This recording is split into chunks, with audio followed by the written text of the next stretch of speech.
Chicken বা mutton biryani তো আমরা খেয়েই থাকি। আজকে বানাচ্ছি এমন একটা বিরিয়ানি যার মধ্যে কোনো প্রকার মাংস নেই, কিন্তু স্বাদ 100%।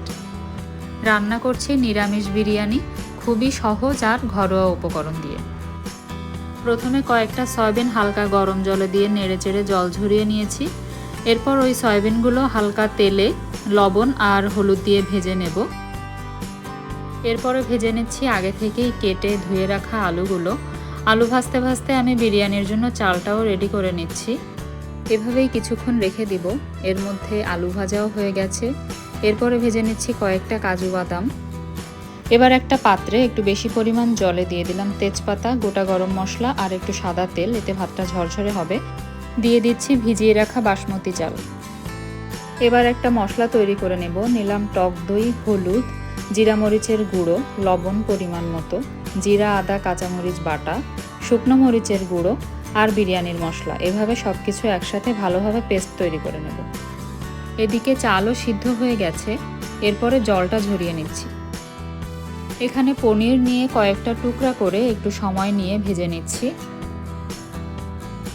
এরপর কড়াইতে পরিমাণ মতো তেলে গরম মশলা, তেজপাতা ফোড়ন দিয়ে আগে থেকেই তৈরি করে রাখা মশলাটা দিয়ে দিলাম।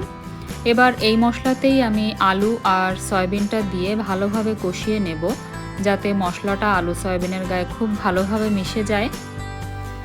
এরপরে দিয়ে দিচ্ছি পনির, আলু, সয়াবিন একসাথেই কষিয়ে দিয়ে দিচ্ছি গরম জল। তরকারিটা প্রায় হয়েই এসছে।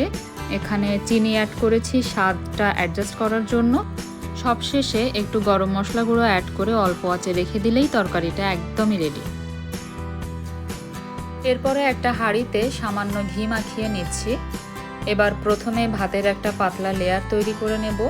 এরপরে দিয়ে দিচ্ছি তরকারিটা, দিয়ে দিচ্ছি আগে থেকেই সিদ্ধ করে রাখা মটরশুঁটি, ভাজা কাজু বাদাম আর কয়েকটা কিশমিশ।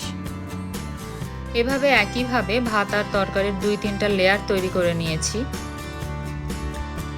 এরপর একটু বিরিয়ানির মশলা ছড়িয়ে নিলাম। এখানে আমি কয়েকটা কাঁচামরিচও দিয়ে দিয়েছি। এখন দিয়ে নেব একটু দুধ আর সবশেষে একটু ঘি ছড়িয়ে নিচ্ছি। ফাইনালি একটা পাত্রে জল নিয়ে তার উপরে বিরিয়ানির হাঁড়িটা আমি 15-20 মিনিটের জন্য দমে বসিয়ে দিয়েছি। মাঝে 2-3 বার হাঁড়িটা ঝাঁকিয়ে নিয়েছি যাতে ভালোভাবে মিশে যায়। এই তো রেডি হয়ে গেল একদমই ঘরোয়া উপায়ে পারফেক্ট নিরামিষ বিরিয়ানি। একবার অবশ্যই ট্রাই করুন এই সুস্বাদু রেসিপিটা আর কমেন্টে জানান আপনাদের কাছে কেমন লাগলো। Thank you for watching. Please subscribe my channel.